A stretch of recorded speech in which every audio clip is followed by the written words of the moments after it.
Ante Šimundža, trener Muranič 5. Kako ste vi videli današnje srečanje? Zelo težko. Lahko odgovorim na to iz prostega razloga, ker smo dobljeno tekmo praktično sami dali Domžalam, sami dali nasprotniku. Enostavno stvar je bila v tem, da smo bili od zadaj zelo nezbrani, predvsem pri dolgih žogah in potem bili kaznovani za 3 zadetki in izgubo vseh 3 točk. Kaj se je pravzaprav dogajalo v zadnjih 15 minutah? Ko se je že zdelo, da bojo 3 točke ostale doma, pa so Domžalčani 3-krat zadeli in zmaga odšla? Se pravim, mi smo odigrali, bom rekel, prvi polčas malo bolj rezervirano, ampak potem se iz zaostanka dvigli na 3-1, odigrali zelo dobro, bili dominantni, kontrolirali igro in pravim, potem so Domžale prišli do teh 3 zadetkov za 3 dolgimi žogami, v katerih se nismo najboljše znašli, dosti smo delali na tem enostavno.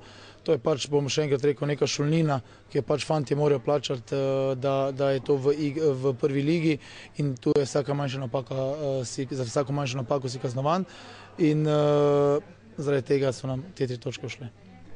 Naslednje srečanje boste znova odigrali doma, goste vam prihaja močna Olimpija. Ja, Olimpija nam prihaja v goste, mi tukaj računamo na podporo naših navijačev, naš stadion in poskušati zbrati misli čim hitreje, psihološko se čim prej dvigniti in po tej tekmi moramo prespati, dobro analizo narediti in potem poskušati iztržiti pozitiven rezultat. Darko Berjukov, trener Domžal, čestitke za zmago. Prosil bi pa vas za kratko oceno današnjega srečanja. Pa dobro, kvalitetna tekma, ko vidiš enkrat na tekmi 7 zadetkov, to ni pogosto, tako da mislim, da su gledalci zadovoljni, mi pa tudi verjetno Mura malo manj. Apsolutno dominacija naša u prvom polčasu.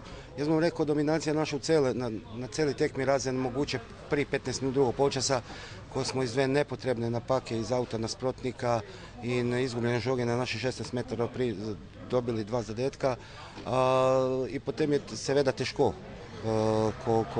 Ko smo v taki seriji bili, težko je bilo pričakovati takoj reakciju naših igralcev. Ko smo dobili 3. gol, moram pohvaliti dejansko sve igralce, ki su dali zadnji atom moči. Na konca stisli smo, mislim da smo fizično prevladavali na tekmi i na koncu se to videlo u zadnjih 20 minut ko smo nenehno pritiskali na nasprotnikov gol i na koncu uz malo sreće, uz kvalitetu naših igralca zasluženo zmagali. Res, zadnji zadetek ste dosegli celo z igralca manj. Kaj se je dogajalo v bistvu te zadnjih 15 minut? Pa dogajalo se to da su igralci verjeli u to. Igralci verjamaju u to kad delamo, igralci verjamaju u svoje kvalitete, to kad govorim da mi imamo kvalitetu. Normalno da te tu sreća mora malo pomasti u takvih situacija ako gubiš 3-1 da preobrneš rezultat na 4-3, na sploh se igralce manj, taj 4. gol. In še enkrat pravim, sve čestitke igralcima na želji, na borbi, tako se bori za domžalski dres. Po taki zmagi bo tudi nadaljevanje lažje, v naslednjem kolu pričakujete Nafto?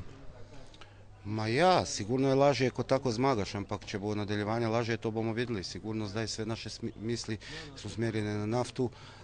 Nasprotniki, bom rekel, nima kaj izgubiti, prihaja u Domžale i te tekme su najteže za igrati, ampak jaz popolnoma zaupam svojim fantima. Tudi takrat ko smo zgubljali tekme sam rekao da zaupam svoje fante, da vem da imaju kvalitetu i da preko slej bojo prišli tudi rezultati.